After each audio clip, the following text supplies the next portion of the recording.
My name ni Sijili Chia, instructor wako utakaye kuongoza kwenye computer graphics, pia kwenye Microsoft Word au Microsoft Office kwa ujumla. Leo tunakwenda kuendelea na tutorial yetu. Tulikuwa tumefikia kwenye paragraph mwanzo, na kwenye paragraph tulielezea vitu vichache, lakini tulielezea vitu vingi by the way, lakini tulibakiza hii border. Hii sehemu imeandikwa borders. Sasa hii border uweze ukaisoma ukiwa hapa. Lazima tuhame twende kwenye tabu nyingine. Kwa hiyo hii tuiache kama kipolo, ila tutaelezea kwenye video hii. Of course video hii itakuwa ndefu sana. Nitajaribu hata kuikata kidogo iwe na vipande hata viwili vitatu. Hii tutakuja kuelezea baadaye. Tumalizie hapa mpaka hapa mwisho. Tulikuwa tunachokifuata sasa hivi ilikuwa ni kibangala kingine kinaitwa styles.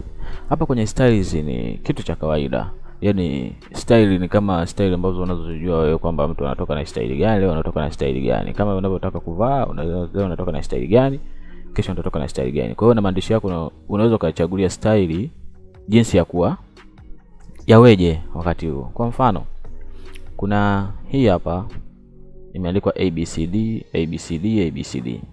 Lakini hizi zina maana. Ukibonyeza hii drop down menu ambayo ni ya chini kabisa hapa, itakuonyesha hizo nani zote na maana yake. Kwa maneno ambayo tumeandika hapa, haya ni maneno ya kawaida. Nimeandika kama ndio kwanza unaanza kuangalia, subscribe, like na comment. Of course, subscribe, like na comment. Okay? Haya maneno niliyoandika hapo ni ya kawaida, na ndio maana ukiangalia kivuli chetu hapa kwenye style kiko kwenye ABCD, lakini chini yake ni normal. ABCD lakini chini yake ni normal. Tukihamisha hii tukaiweka hapa, haya maandishi yanakuwa na style ya ABCD lakini ni no space. Okay? No spacing yani. Kwa mfano, tuseme tukiwa hapo tuendelee kuandika, lakini by the way ukija kwenye normal huwa ni maandishi ya kawaida ambayo tunaandika kila siku normal. Issue kubwa haya mambo hizi normal na no spacing hizi hazina mantiki sana. Zenye mantiki tunaanzia hapa kwenye ABCD, alafu imeandikwa heading 1. Nikiweka mouse yangu kwenye ABCD heading 1 itabadilika. Haya maneno yatabadilika. Kwa mfano, nataka kichwa changu cha habari labda kwenye historia yangu au kwenye research yangu au kwenye labda tuseme chochote unachotaka kuandika. Yaani hicho cha kwako kuna vichwa vya habari labda tuseme vitatu, lakini kuna kimoja ambacho ni kichwa cha habari kikubwa na kingine kinafuata. Kwa mfano, nitolee mfano kwenye research. Kwenye research, ili uweze kutengeneza table of content, lazima uwe umespecify ipi ni first heading, ipi ni second heading, na ipi ni third heading, na ipi ni sub heading, ili uweze kutengeneza table of content automatically. Hiyo tutakuja kuifanya tu baada ya kuwa tumeshamaliza hizi tabs zote ambazo hizi ni insert, design, layout, reference, mailing, review na view. Tukishazimaliza hizo, tutaanza kufanya project moja baada ya nyingine, kutengeneza table, kutengeneza namba, kuweka page number, kufanya nini, vitu kama hivyo tutafanya. Lakini kwa sasa inabidi uelewe kama ninavyokuelezea. Kwa hapa sasa tukisema tunataka hiwe first heading, tukibonyeza hapa inabadilika. Na ikishabadilika first heading, tayari inakuelekea navigation. Inakuletea navigation kwa upande wa pili. Hii navigation inakusaidia kwamba, kwa mfano ukiwa umeandika first heading zipo nyingi. Kwa mfano unataka kwenda sehemu fulani kwenye document yako ambayo ni ndefu sana, ni kitendo cha kubonyeza hapa. Ukibonyeza tu hapa hivi, huku inakuletea kwamba ni sehemu gani hiyo heading ilipo. Kwa hiyo zote headings zitakuwa zimejiweka hapa, lakini maneno yake ya ndani hayatakuwa hapa. Kwa mfano hapo umeona hapa tumeandika kama ndio kwanza unaangalia, subscribe, lakini maneno yake hapa ya chini yake haya hayajawekwa. Ni kwa sababu tuna assume kwamba hiki ni kichwa cha habari cha hii hapa, na ukileta mouse yako hapa, kuna hichi hapa kijitu hiki. Hiki kijitu nikisema na kibonyeza, kinaficha mambo, yani kinakumbatia maneno ambayo inahusiana nayo. Kwa mfano nikibonyeza hapa, okay, ona mambo yanakuwa sio poa. Okay, unaona nikibonyeza inaachia, nikibonyeza inakumbatia kwamba hili neno la chini liko ndani yangu, ninalimiliki. Inamaanisha mimi ndio kichwa cha habari, ninalimiliki. Na ndio maana ukibonyeza hapa unaletewa kinachohusika. Kwa hiyo unaweza ukafanya document yako ikawa ndogo, lakini kwa kuficha maneno kwa vichwa vya habari. Sijui umeelewa? Kwa mfano hapo tungekuwa tumeandika maneno mengi mpaka huku chini, tungefanya tu hivi ili kuweza kujua, na zile zingine za chini zinakuwa zinasogea. Kwa hiyo ni rahisi kujua. Pia unaweza ukaja huku kwenye headings au kaenda kwenye page. Kwa mfano kama tumeset page, sisi tuko kwenye page moja na inaonyesha hapo, au kaenda kwenye results, text, document, picture na nini, vitu kama hivyo. Lakini kwa sasa sisi hapa tuna kichwa cha habari peke yake. Tukija kinachofuata ni second heading. Kwa mfano sasa tufanye iki hapa cha chini hapa iwe second heading. Tuseme hii iwe second heading. Tuende kwenye second heading, inakuwa second heading. Ikiwa second heading, unaona kabisa hapa zinavyoenda zinaacha mshazali fulani ambao ni mzuri kabisa, ni mpangilio mzuri, kwamba inaonyesha huyu ni mkubwa anafuata huyu hapa chini. Hii ni second heading. Umeona zinakuwa na hivi vijitu. Hivi vijitu ni identification ambayo inaweza kukufanya baadaye ukaweza kutengeneza table of content automatically, sio kwa kuiandika. Table of content huwa inajitengeneza automatically, sio kwa kuiandika. Ukiandika, ukija kufanya editing huko ndani kwenye document, huko itashindwa kujiregulate kwa sababu wewe utakuwa umeandika manually, lakini inatakiwa tutengeneze table of content automatically. Okay, hiyo ni first na second heading. Kwa hizi zinakuwa tunaweza tukafuata third heading. Kwa mfano labda maybe tucopy hii, alafu tuje tuipaste hapa chini, tukikopi tukaipaste kama ilivyo, itakuja na nani yake. Kwa hiyo tukibadili tukasema ni third heading. Umeona kabisa mpangilio unavyoenda hapa, third heading. Kwa hiyo unaonyesha kabisa hiki ni kichwa cha habari cha tatu ambacho ni kidogo zaidi. Sijui umeelewa hapo. Tunaenda labda kama una fourth heading, una kichwa cha habari cha 4, una copy na kupaste hiyo, alafu unaifanya hii iwe kichwa cha habari cha 4, inashuka kabisa chini, kichwa cha habari cha 4. Umeona? Ukiangalia kwenye headings zinavyojipanga kwamba huyu ni mkubwa anafuata huyu. Tukiendelea hapa sasa tunakuja kwenye kichwa cha habari cha 5, hivyo. Alafu inafuata, kwa mfano unatengeneza labda title ya kawaida, unaweza kaandika title ya kawaida subscribe. Hivyo hii ni title ya kawaida kabisa. Hii ni title tu ambayo inakuwepo, lakini haitakuwepo kwenye table of content. Na nataka unielewe hapo kwamba nikiwa nafanya format kama hii, lengo langu nije nitengeneze table of content automatically.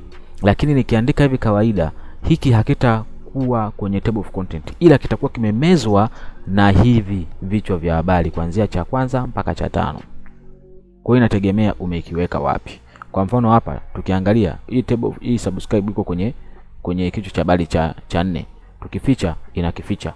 Lakini tukija hapa juu, huyu yuko humu ameshika wote hawa wote. Tukificha anawaficha wote. Kwa hiyo nadhani umeelewa hapo sasa jinsi mambo yanapokuwa. Kwa hiyo ukienda unaficha hivyo namna hiyo. Hizo ndio staili ambazo tunatakiwa tuzijue. Kuna subtitle, kuna emphasis za kukazia, kuna intense, kuna ABC ambayo inakuwa inakolezwa, strong ambazo tunaweza kutengeneza pia kwa kutumia hapa. Haya mengine yote ni kama book title labda, yani yameeleza hata hivyo quote, kwamba una quote. Kwa hiyo fanya mazoezi kwa story mbalimbali na kuchezea hivi vijitu. lakini kwenye hizi headings hizi tutakuja kuzifanya tena, tutakuja kuzirudia wakati tukiwa tunatengeneza table of content. Tutakuja kutengeneza story, nitaandika story, hapo pia itabidi tuitengeneze table of content, yani kama kitabu, alafu tutaanza kuspecify table of content na kuitengeneza na kuweka page number na kila kitu. Kwa tutafanya hivyo baadaye. Hapa chini ukiangalia kuna clear formatting kama tulivyofundishana hapa kwenye font. Kuna hii hapa clear font. Hapa chini kuna apply style, unaweza apply hiyo style uliyoitumia. Hapa chini tena unaweza create your new style. Ukibonyeza create your new style inakuja. Ukasema labda hii ni style 1. Sawa? Style 1 unaenda kumodify. Hiyo style 1 yako nataka iweje sasa? Itakuwa based on heading 1 au itakuwa linked kwenye paragraph character gani?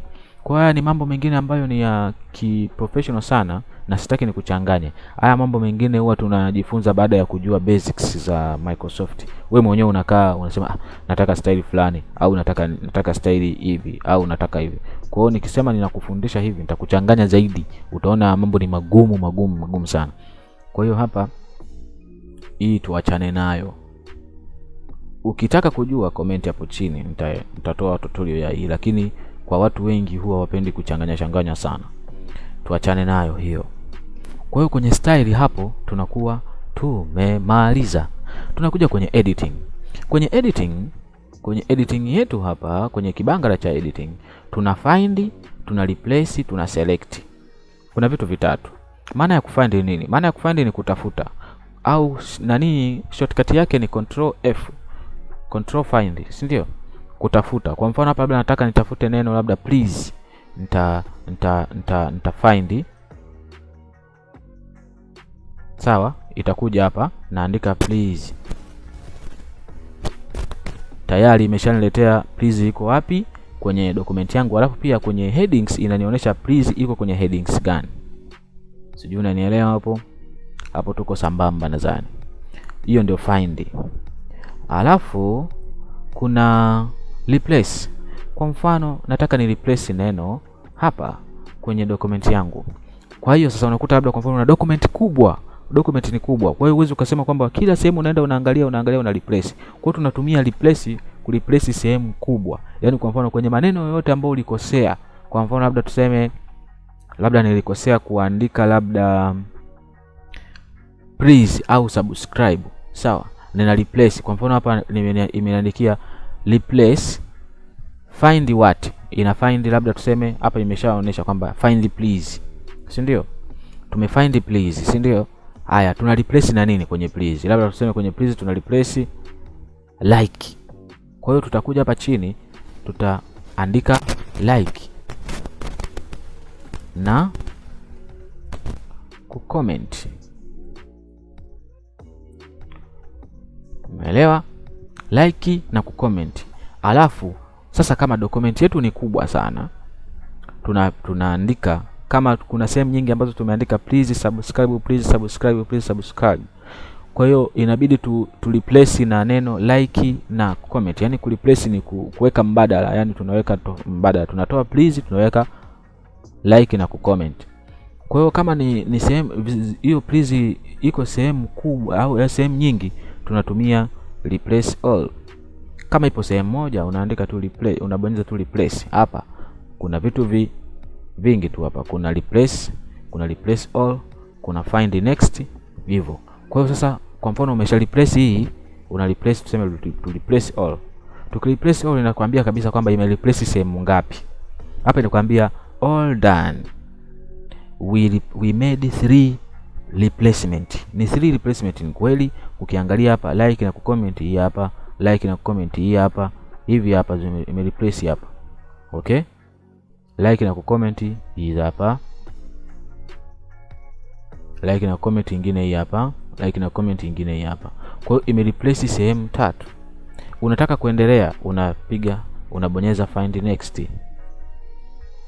Inakwambia kabisa kwamba find next, hakuna result nyingine. Kwa hiyo kinachofuata hapa ni kufuta hii na kutafuta nyingine kama unataka kuendelea. Si ndio? Nadhani hapo tumeelewana. Hapo tumeelewana kabisa kwenye kureplace. Select ni kuselect tu kama tunavyofanya kutumia mouse ku drag, unabonyeza left click afu una drag, una select. Kuna njia tofauti, lakini pia kuna njia ya kuselect kwa hivi, una select all kama hivyo tunavyo select, au unaweza ukaselect object kama zipo. Kwa object wanakuambia ni nini kwenye object sasa, yani humu kwenye Microsoft object ni nini?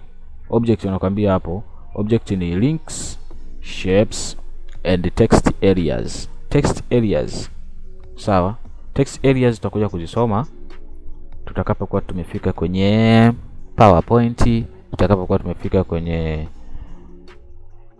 nini kwenye PowerPoint nadhani. Kwa hiyo ukisema hapa tuna replace hivyo, haiwezi kuonyesha kitu nani tofauti, kwa sababu tayari na hii ni text area. Umeelewa? Hii nayo ni text area. Sijui umeelewa hapo? Kwa selecting na nyoe ni hiyo. Sawa. Hapo kwenye style, font, paragraph na editing tumemaliza, pamoja na clipboard tumemaliza. Lakini hiyo ilikuwa ni tab ambayo iko home. Ni tab ambayo ni default tab ambayo ukiwa unafungua imeandikwa home. Sasa hivi tunakwenda kumalizia kipengele kimoja ambacho kiko kwenye paragraph hapa. Lakini kinahusiana na tabu inayofuata ambayo ni insert.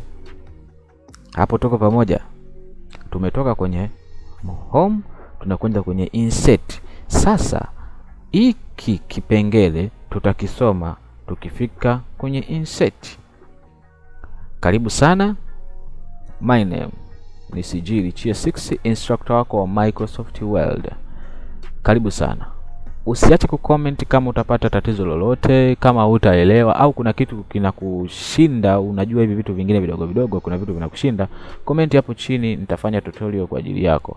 Usijali, furahia ya Kiswahili, tutorial za Kiswahili. Achana na matutorial ya Kiingereza hayo. Okay, karibu Computer Graphics Techs. Asanteni.